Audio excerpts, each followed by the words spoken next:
Nah, hari ini kita membahas tuyul. Mari kita buka dalam 1 Yohanes pasal yang keempat. Nah, 1 Yohanes pasal 4 ayat pertama sampai dengan ke-6. Saudara yang genap, sing ganjil. Saudara-saudaraku yang kekasih, janganlah percayakan setiap roh, tetapi ujilah roh-roh itu, apakah mereka berasal dari Allah? Sebab banyak nabi-nabi palsu yang telah muncul dan pergi ke seluruh dunia.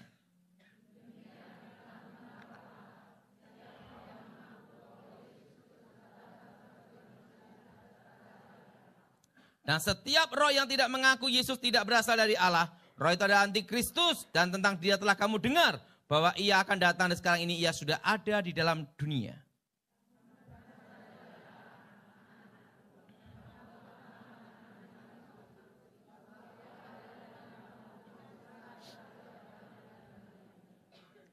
Mereka berasal dari dunia, sebab itu mereka berbicara tentang hal duniawi, dan dunia mendengarkan mereka.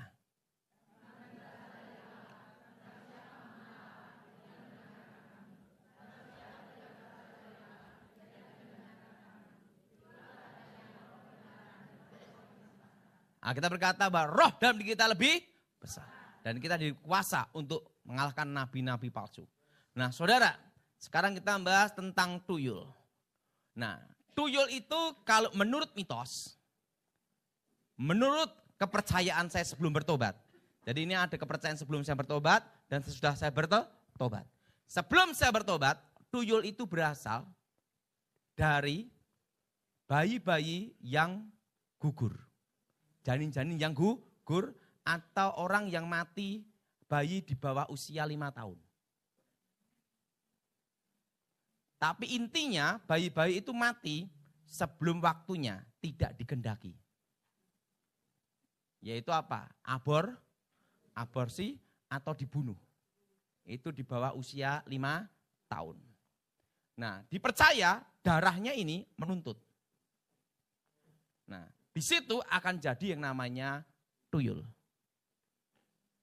Nah, makanya tempat banyak sekali aborsi, banyak adanya penampakan yang namanya itu tuyul anak kecil. Itu segini. Dan celananya itu merah. Jarang yang biru. Karena biru Demokrat.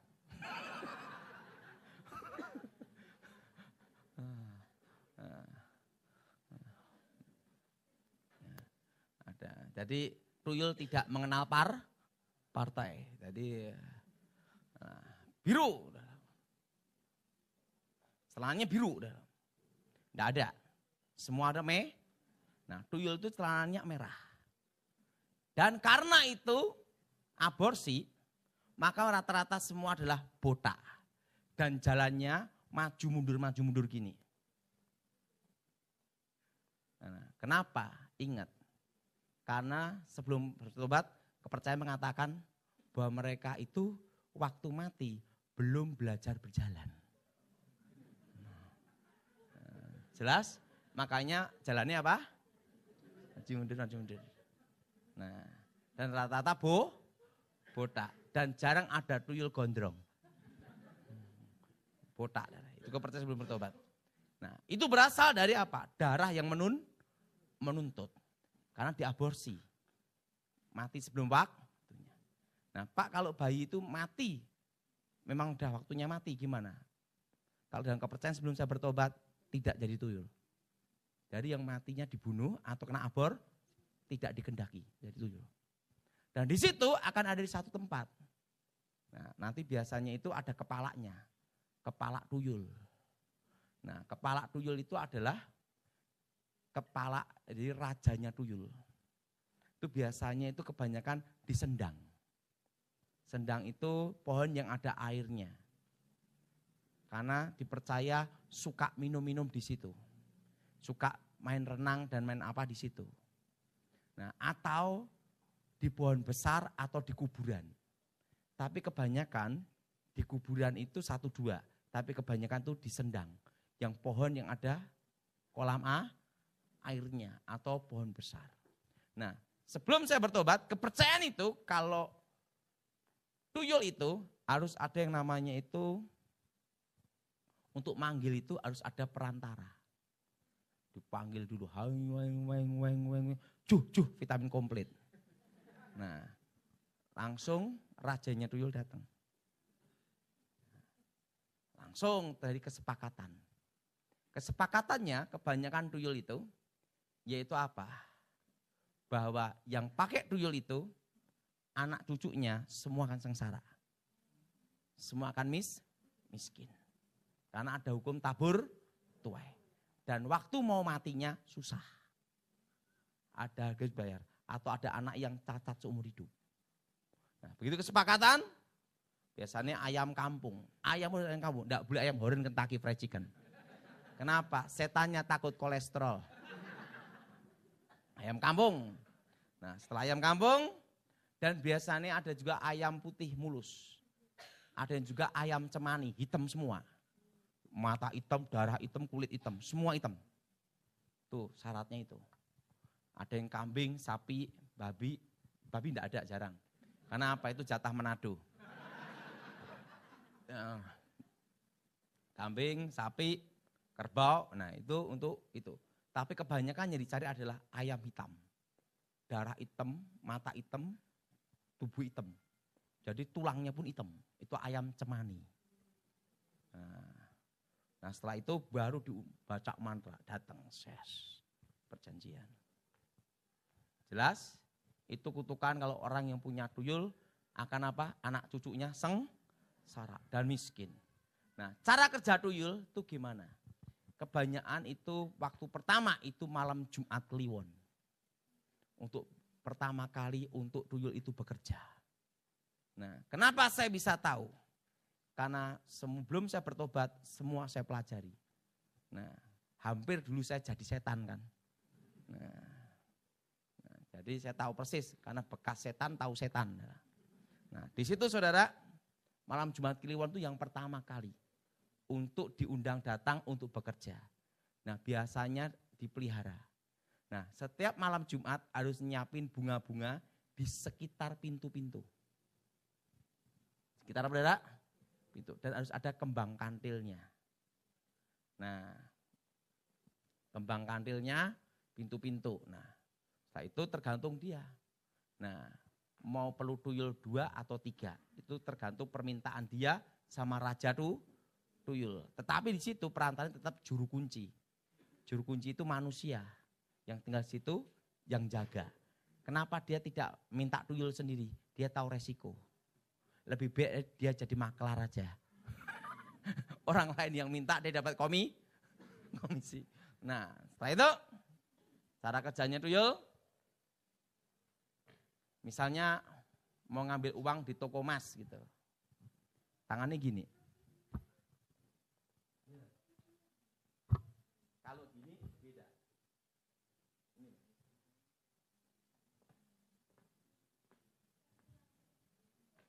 Untuk tempat apa? Tuyulnya berdiri. Nah, makanya saudara kalau nanti di toko ada yang mau beli tiba-tiba selalu gini. Gini terus. Gini terus. Mondar-mandir di depan pintu. Pakai tuyul. Tapi belum tentu, bisa juga sakit encok. Nah, tapi cirinya banyak gini.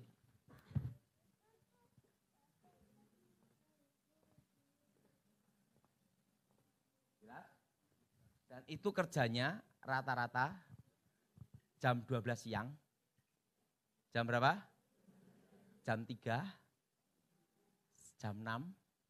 Kalau malam jam 8 sama jam 12, jam 1. Itu kerjanya. Dan rata-rata kalau tuyul ngambil itu tidak semua, sebagian. Pak, kalau di brankas hilang semua Pak, itu tuyul kepala hitam. Kebanyakan apa? Sebagian. Dan rata-rata yang diambil itu uang cash. Uang apa? Uang cash. Nah, uang kontan. Tuyul tidak mau ngambil kartu kredit. Karena harus perlu digesek. Jelas? Yang diambil selalu uang cash, emas, atau berlian, atau cek.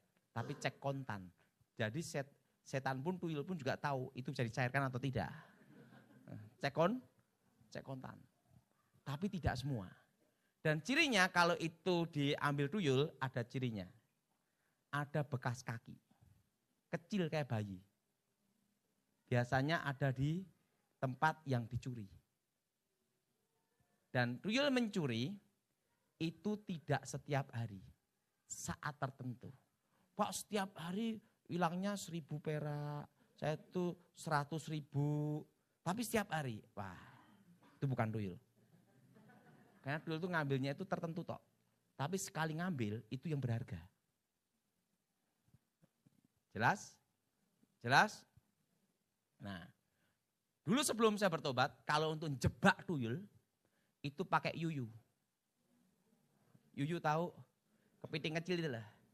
Nah, yuyu, kepiting kecil. Nah, kepiting kecil, saya dikasih bawang putih. Dikasih bawang putih. Setelah itu yuyu. Yuyu itu yang di sawah-sawah kecil itu, kepiting kecil itu. Tahu? Nah, ketam. Yang kecil. Nah, ditaruh di ini kayak panci atau dikasih di ember kecil. Nah, saya dikasih apa? Benang atau boneka kecil atau untuk main-mainan. Model mainan gangsingan, yang pokoknya gangsingan zaman kuno, zaman dulu semua. Atau yoyo. Jadi supaya tuyulnya kalau ke situ, lihat itu main yoyo. Atau main gangsingan. Supaya dia itu sibuk apa? Ini. Dan itu, yuyu itu untuk nangkep gini. Itu namanya untuk jebak tuyul, untuk ngikat namanya. Di situ ada tali. Nah ini versi saya sebelum bertobat. Jadi pakai yuyu, ketam itu, saya pakai apa Dara? Benang atau mainan gangsingan. Gangsingan itu loh yang itu. Atau yoyo atau boneka mainan. Tergantung tuyul yang dipakai itu perempuan atau laki. Nah, kalau laki itu dikasih yoyo. Kalau perempuan kasih boneka supaya dia main-main di situ. Nah, waktu main-main di situ, nah sebelum saya bertobat ada mantranya untuk ngikat. Setelah dia sibuk, ketamnya dibacain mantra untuk ngikat. Cek, takap. Nah, itu versi saya sebelum bertobat. Dan perlu dia tahu, hanya orang-orang pelit yang baru bisa dicuri tuyul.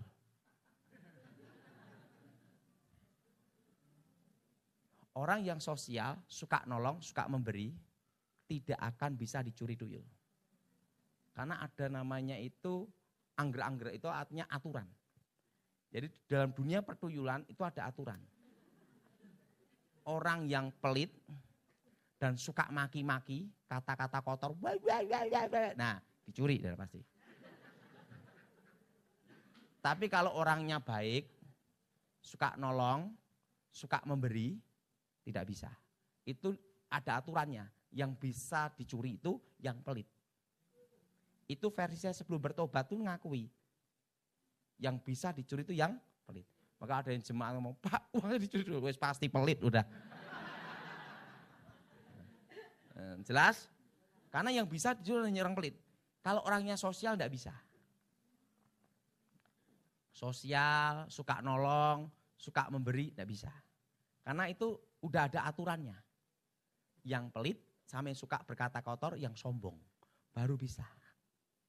Nah, untuk diambil. Nah biasanya sebelum saya bertobat itu sering dipakai untuk jebak tuyul supaya ketang. Pakai apa? Ketam. Pakai apa? Ketam. Nah bagaimana sebenarnya roh itu? Apakah itu arwah bayi-bayi itu yang kena aborsi sebelum lahir? Nah saya jelasin. Alkitab berkata, firman Tuhan, bahwa roh itu adalah milik Tuhan.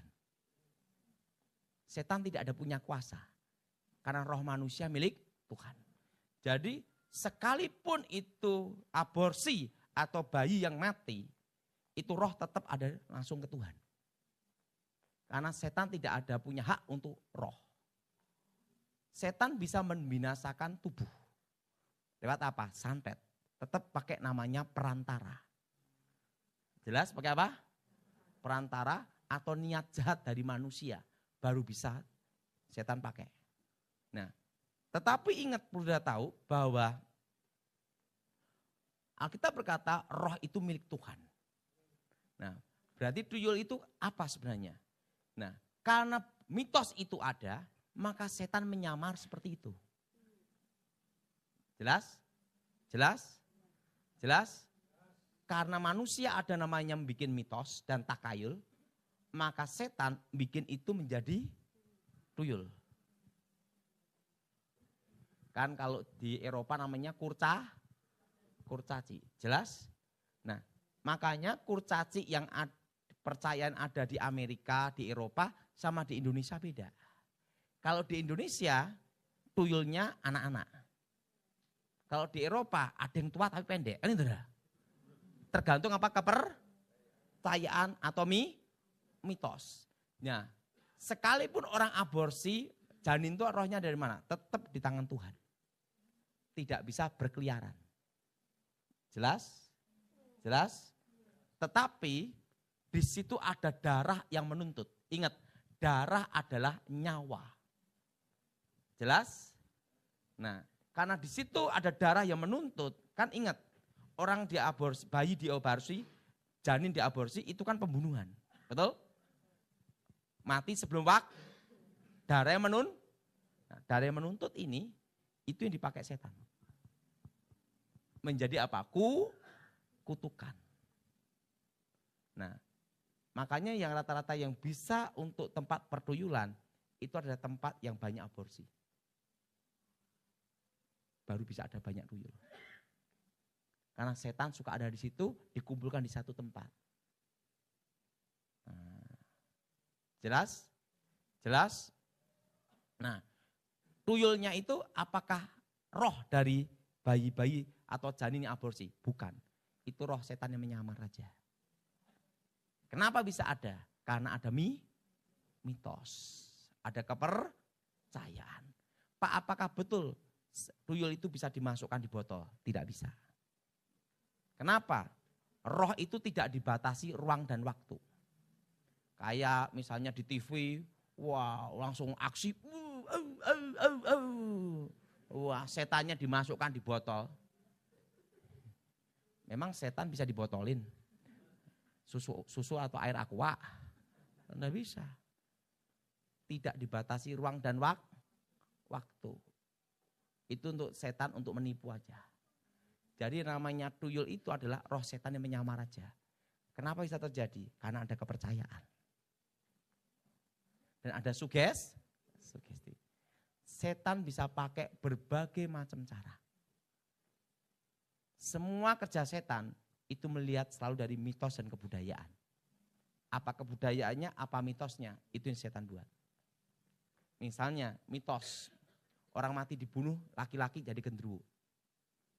Akan setan menyamar, jadi genderuwo. Karena ada darah yang menuntut. Roh di mana? Tetap roh itu di tangan Tuhan. Tidak bisa berkeliaran, cari bakpao dan siomay. Jelas? Jelas? Nah, tapi dia sudah menuntut. Maka jadilah penampakan. Karena mitosnya genderuwo, sedang menampakkan diri. Wah, tinggi besar, giginya besar-besar sepisang. Dan anehnya, jarang genderuwo gigi ompong. Nah, itu. Nah, jelas? Karena ada kepercayaan, dan setan menampakkan diri seperti itu. Di dalam dunia roh itu ada batalion. Pertama, batalion tuyul ada. Komandannya tuyul ada. Batalion ilmu kebal ada. Maka mantra itu adalah kata sandi. Dalam pertuyulan pun juga ada mantra. Dan biasanya semua adalah gedruk tanah. Tergantung sandinya, ada yang 3, ada yang 7. Lupa kelebihan, tidak datang tuyulnya. Kenapa? Pasportnya beda. Jelas? Nah, jadi ingat, itu versi saya sebelum bertobat sama bertobat itu beda. Jadi yang sebelum saya bertobat itu adalah setan menyamar aja. Karena berdasar mitos. Tetapi dalam dunia pertuyulan diakui. Hanya orang pelit, sombong, maki-maki, suka berkata kotor, yang bisa diambil uangnya. Dan ingat, kalau diambil uang sama tuyul, pasti tidak semua, sebagian. Dan ada apa? Ini loh, bekas kayak telapak kaki bayi. Di tempat uang itu hilang. Tapi tidak ada sidik jari. Pak, kalau bersih, enggak ada tanda itu. Gimana tuh Pak? Kepala hitam udah. Karena tanda itu tidak akan hilang selama 3 hari. Setelah 3 hari baru hilang.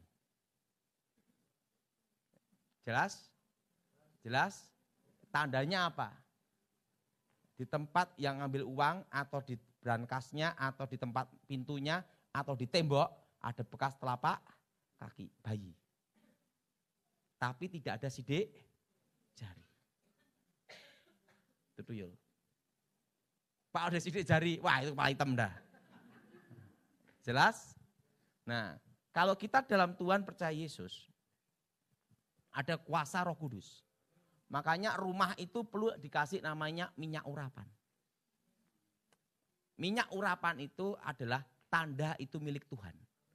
Dalam nama Yesus. Nah, tapi minyak urapan yang dipakai itu harus didoakan lahir dari iman. Makanya saya tuh kalau nyiapin minyak urapan enggak boleh buru-buru. Harus apa? Percaya, doa sungguh-sungguh, baru minyak itu ada kuasanya. Kalau hanya doa, ya Yesus berkati minyak urapan, langsung pakai tanpa iman tidak bisa. Kalau hanya sekedar bicara, harus dengan apa? Iman. Aku percaya berkati minyak ini, sucikan minyak ini dengan darah Yesus. Nah, gunanya minyak urapan itu apa? Tanda milik Tuhan. Ibaratnya, maaf, anjing kalau kencing, cerit gitu. Tanda wilayahnya. Jelas? Anjing lain masuk, wilayah gua di sini. Nah, minyak urapan itu tanda wilayah milik Tuhan. Makanya minyak urapan itu kasih setiap pintu. Apa perlu minyak urapan setiap hari? Itu kurang kerjaan.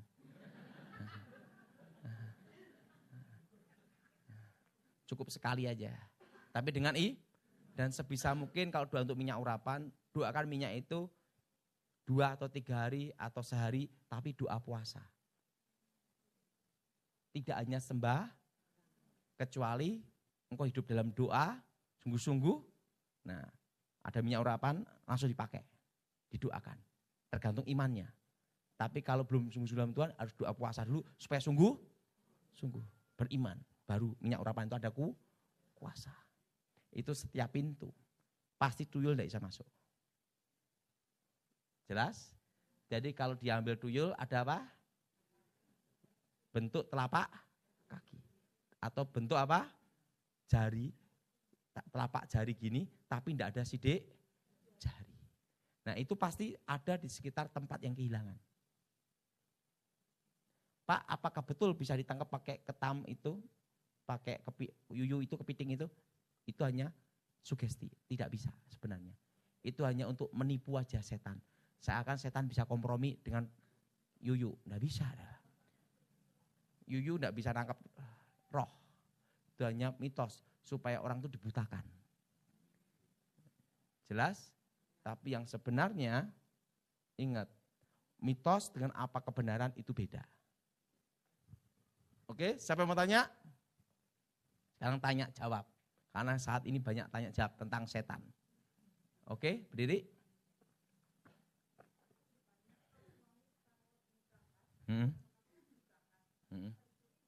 Hah? Sama tuyul. Bisa. Oh bisa ya. Walaupun berangkasnya double 100. Ingat, roh tidak dibatasi ruang dan. Nah, kalau berangkas, di sekitar berangkas itu pasti ada tanda. Tapi ingat, tidak ada sidik jari. Kalau telapak kaki, tidak ada sidik telapak kaki. Hanya mode telapak toh. Oke? Dan ingat, bank tidak bisa dibobol tuyul. Sehebat tuyul apapun tidak bisa membobol bank. Karena uangnya orang pelit dan sosial kumpul jadi satu. Ada apa? Aturan. Makanya ndak ada bank dibobol tuyul, ndak ada. Jelas? Karena apa? Safety box-nya orang pelit, safety box-nya orang sosial kumpul jadi satu. Oke, siapa tanya lagi?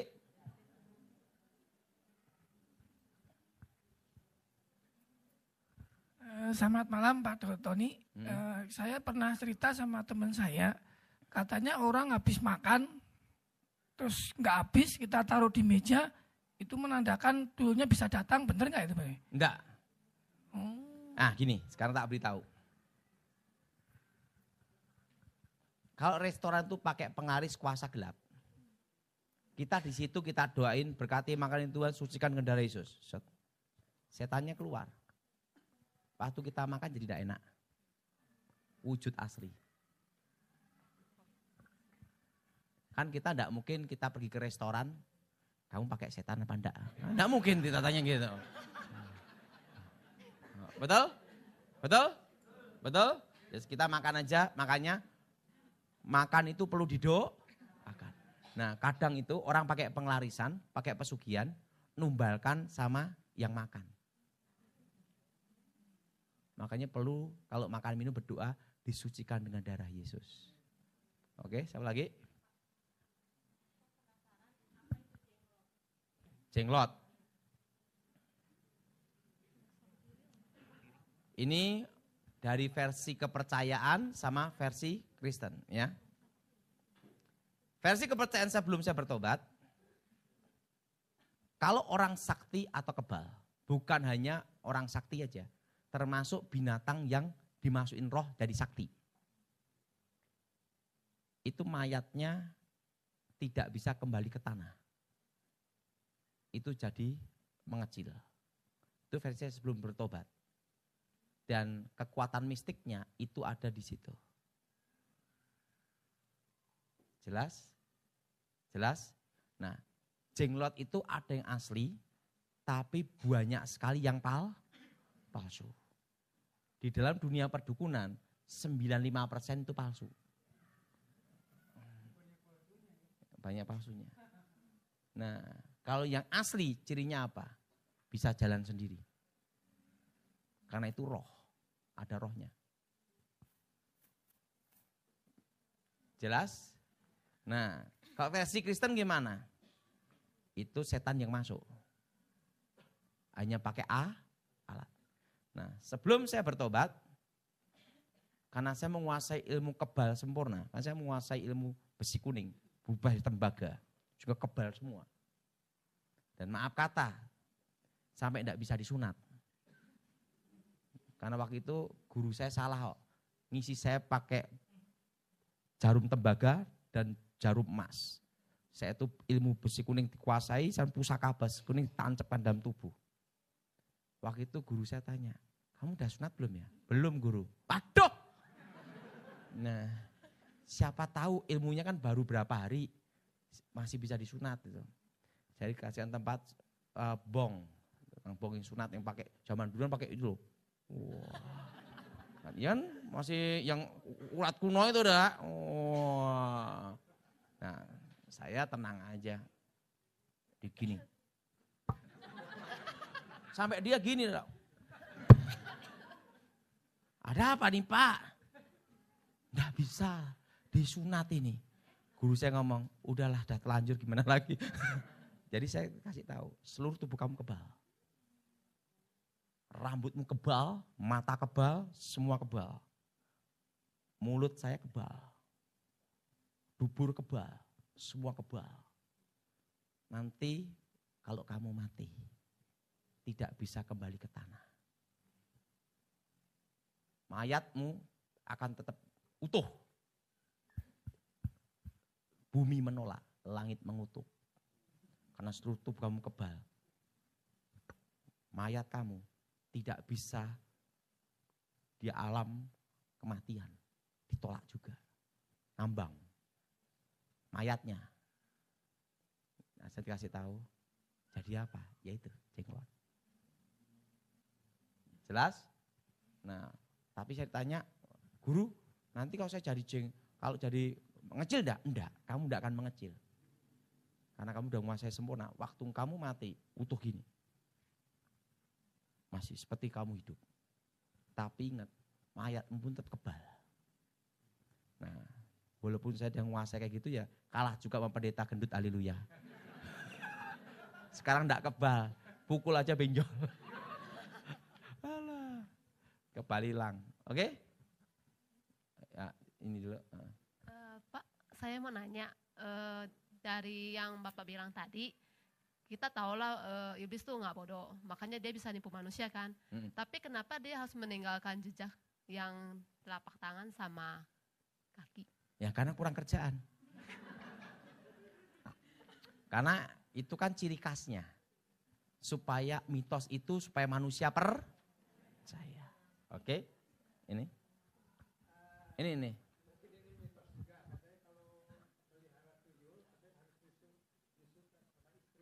Apa?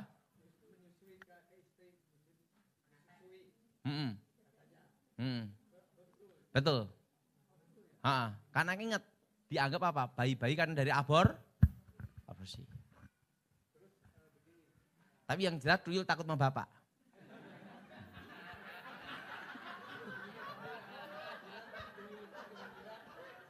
Iya.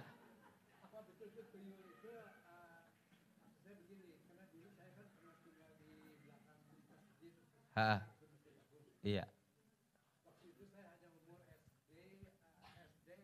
SD lah umur Oke. masih SD gitu. Kemudian saya sore itu terus terang mau maghrib itu. Terus ada anak-anak kecil gitu Gini. gitu hitam mengkilap. Saya pegang itu agak susah. Kemudian waktu itu saya dipanggil sama ibu, tapi itu sudah saya pegang, tapi lepas karena dipanggil ibu. Iya. Begitu saya balik lagi ke depan itu, di depan. Oke.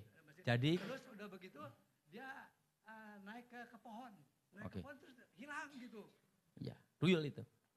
Itu Tuyul itu ada yang tergantung dipercaya itu janinnya yang diaborsi itu apa. Kalau yang diaborsi itu kulitnya putih. Nah, mungkin yang itu aborsinya kulitnya adalah hitam. Ya itu seperti suara tepit mengkilap itu. Ya. Saya agak senang gitu. Saya pegang-pegang Loh, gitu. jangan-jangan senang mau pelihara juga gak apa. Saya belum mengerti, tapi setelah saya dewasa. Itu berarti Bapak sempat menangkap tuyul. Tapi itu belum ketangkep karena licin. Iya. Tuyul itu licin. Dan karena saya dipanggil, saya balik lagi mau cari. Memang ada, dia naik ke pohon. Oke. Terus saya hilang aja. Hilang, gitu. tuyul. Nah sekitar itu banyak kecurian pasti. Saya dengar itu yang punya rumah itu pelihara tuyul. Nah. Dan kemudian saya waktu Gini, rumah yang pelihara tuyul itu ada cirinya. Cirinya itu setiap malam Jumat ada penampakan anak-anak kecil jalan-jalan di sekitar situ. Banyak orang lihat, kok ada anak kecil sering lewat situ. Pas bayar tuyul. Jelas? Oke? Itu dulu. Anak itu. Okay. Pak, kalau tuyul itu kan pasti ada yang punyanya ya. Kalau misalkan yang punyanya nggak ada di tempat, apa bisa si tuyul itu kerja sendiri gitu? Bisa. Oh bisa. Kan tergantung bosnya nyuruh atau enggak. Kalau enggak nyuruh, dia kreatif gimana? Terus kalau misalkan siang-siang gitu lagi banyak orang, apa tuyul bisa bekerja gitu? Kan Jam 12. Jam 12. Jam Tapi 12. misalkan lagi rame gitu, lagi banyak orang bisa kerja dia. Kebanyakan tempat sepi. Waktu sepi. Kalau rame itu copet. Makasih Pak. Oke?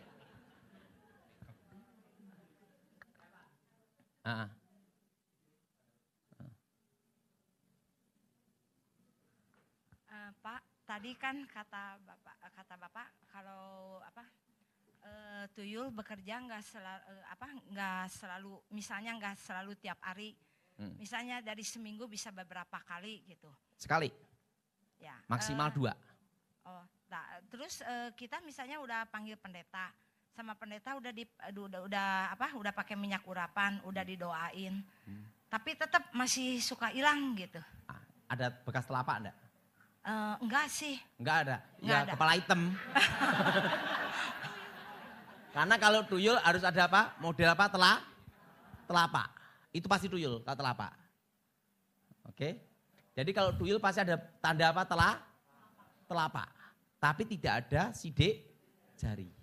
Kalau kaki tidak ada sidik jari, sidik kaki. Jadi hanya polos gitu. Dan itu selalu di tempat di mana hilangnya. Sekitar situ aja. Bisa dua-duanya, bisa satu aja. Tergantung tuyulnya suka aksi gimana. Oke? Di sini Pak Daud. Malam Pak, mau tanya, itu yang jadi tuyul kan bayi-bayi yang dibunuh atau yang diaborsi. Tapi kalau misalnya yang keguguran memang nggak bisa dipertahankan gitu, itu kan bukan sengaja untuk diaborsi, bisa jadi tuyul juga. Ingat, itu kan versi yang setan tipu. Bayi-bayi yang aborsi, yang mati keguguran, itu jadi tuyul.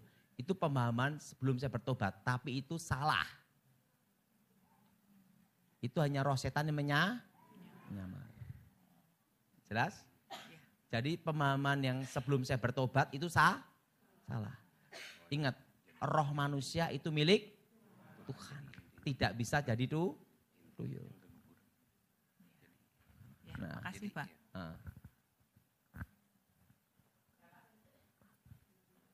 Nanti dulu. Yang ini dulu aja. Selain ciri konkret orang yang memiliki tuyul itu banyak anak-anak di luar.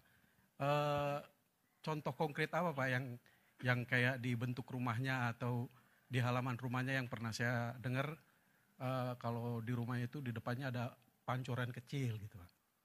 Biasanya di tengah rumah ada kayak pancuran air atau tempat kayak sendang. Kayak sendang itu pohon, di situ ada airnya untuk dia bermain. Tapi ingat, belum tentu orang yang pakai pancuran pasang tuyul juga. Nanti bisa saya kena hukum saya. Tapi yang jelas pancuran, pokoknya intinya itu tempatnya itu banyak mainan anak. Bukan hanya pancuran air. Tempat itu banyak mainan apa? Tapi sepi, kosong. Tidak ada yang main.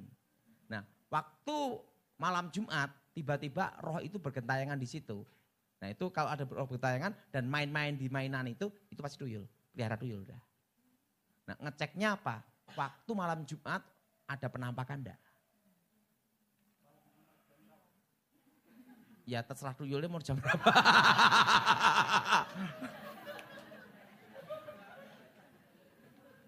Biasanya sekitar kampung situ sering ada yang ngelihat penampakan.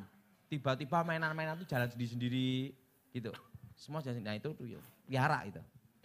Oke? Belum tentu. Tergantung dulu mau nampain ke siapa.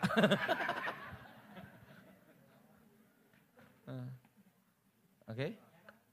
Ini ya Pak. Tentang tadi juru kunci dan pemanggilan arwah Pak. Di Alkitab kan kita baca dulu Raja Saul panggil Nabi Samuel lewat dukun. Itu setan yang menyamar atau betul Nabi Samuel? Itu setan yang menyamar. Itu bukan arwah Samuel. Dulu pernah saya khotbahkan deh ya.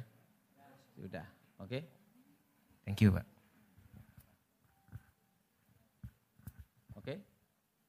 Jadi ingat kalau satu rumah banyak mainannya, belum tentu pancuran air itu pasti ada tuyul. Belum tentu. Nanti saya kena hukum saya. Belum tentu yang pakai pancuran air. Nah rata-rata itu ada tempat mainan. Tapi ciri khususnya pelihara atau tidak. Malam Jumat ada penampakan anak-anak bermain di situ. Dan biasanya orang kampung sering lihat. Nah pasti pelihara. Oke? Jumat pokoknya, malam Jumat, oke?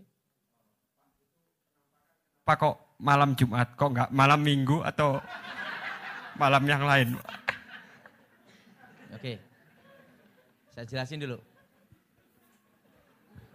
semua puncak ritual kuasa gelap, semua puncak kuasa setan, ritual apapun di seluruh dunia selalu malam Jumat. Yang disebut Sabat Yahudi, hari ke-7 itu adalah hari Sabtu. Hari Minggu itu hari pertama. Kenapa kita hari Minggu? Karena hari kebangkitan Tuhan. Betul? Nah, berarti hari yang ke-6 itu apa? Hari Jumat. Ingat, hari ke-6 Tuhan menciptakan manusia. Segambar serupa dengan Tuhan. Omong sama sebelahnya, kamu bukan monyet. Diciptakan apa? Seru. Dan hari yang ke-6 Tuhan memberkati manusia. Dan berfirman, beranak cuculah dan taklukkanlah bumi. Kuasailah bumi, betul? Lawan dari Tuhan adalah setan. Maka setan gunakan hari yang ke-6 untuk mengutuk, mengikat manusia dengan dosa dan kutuk. Makanya puncak ilmu kebal, ilmu hitam, semua ilmu mistik yang berhubungan gaib itu selalu hari ke-6. Karena hari yang ke-6 adalah angka manusia. Maka antikris itu 666. Ritual apapun di seluruh dunia itu selalu hari Jumat. Lawan dari Tuhan adalah setan. Kenapa? Karena hari yang ke-6 Tuhan memberkati manusia. Demikian hari yang ke-6 pula lawan dari Tuhan adalah setan. Setan mengutuk manusia. Makanya ritual pesugihan, ritual hari apapun selalu malam Jumat. Bahkan di Eropa pun sampai ada film The Free Day. Betul? Betul? Di Arab pun juga sama. Tetap semua di seluruh dunia. Lawan dari Tuhan adalah setan. Jelas? Coba sudah perhatiin. Walaupun di suku primitif pun tetap hari yang ke-6. Antikristus 666. Artinya apa? Angka manusia. Manusia diciptakan hari yang ke-6. Nah, hari yang ke-6 Tuhan memberkati manusia. Demikian hari yang ke-6 pula. Lawan Tuhan adalah setan. Mengikat dengan kutuk. Maka puncak ritual kuasa gelap di seluruh dunia hari yang ke-6. Oke? Nah, sekali lagi. Ya, ini sudah Bapak ini sudah. Nah, situ. Selamat malam Pak. Saya mau bertanya yang pertama adalah kalau ada di televisi itu seperti komunikasi orang dimasukin sama katanya tuyul.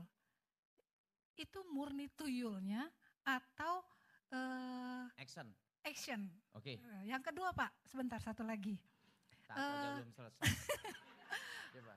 Kalau yang bisa katanya bisa ngeliat tuyul, apakah kalau saya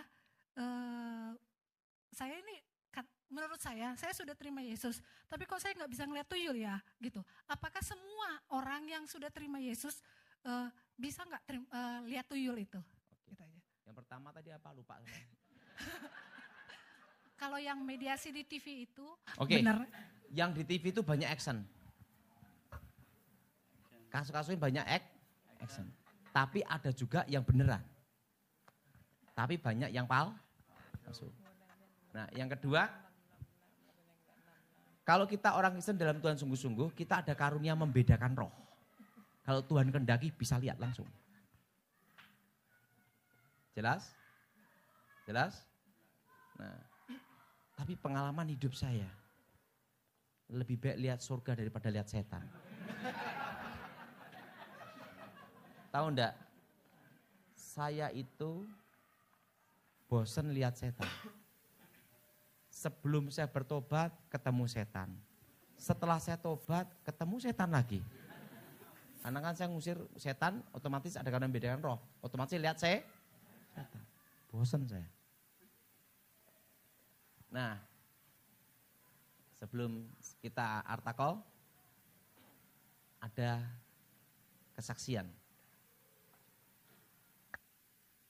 Makanya saya beritahu pada saudara, Tuhan itu kalau memberi kesempatan, harus kita gunakan sebaik-baiknya. Saya punya teman, itu punya ibu. ibunya itu ngasih saya resep. Namanya sop ayam Blitar. Sop ayam Blitar. Enak. Saya disuruh makan sop itu. Coba makan rasanya. Gimana Pak Daud? Enak. Wah, Oma enak. Pak Daud mau ditulis resepnya. Biasa encim-encim nulis tulisan. Susah dibaca kayak dokter. Enggak jelas. Resep tak bawa sama istri saya pulang. Tiba-tiba Oma ini makan di restoran. Keselak. Ke ruang ICU. Makanya makan jangan buru-buru. Keselak. Dibawa ke UGD sama anaknya. Nah itu saya suruh datang. Waktu mau doa, haleluya Yesus, haleluya Yesus. Saya lihat dari langit ada cahaya, pelangi. Dan apa yang terjadi? Roh emak ini keluar. Jiwanya. Di depan saya, jadi muda. Padahal emak ini dia ngomong. Waktu itu masih tit. Dia ngomong, Pak Daud, beritahu anak-anak saya, jangan bersedih. Karena aku pulang ke rumah Bapak, lebih bagus. Dan apa yang terjadi? Saya ngomong sama Mak, resepnya gimana?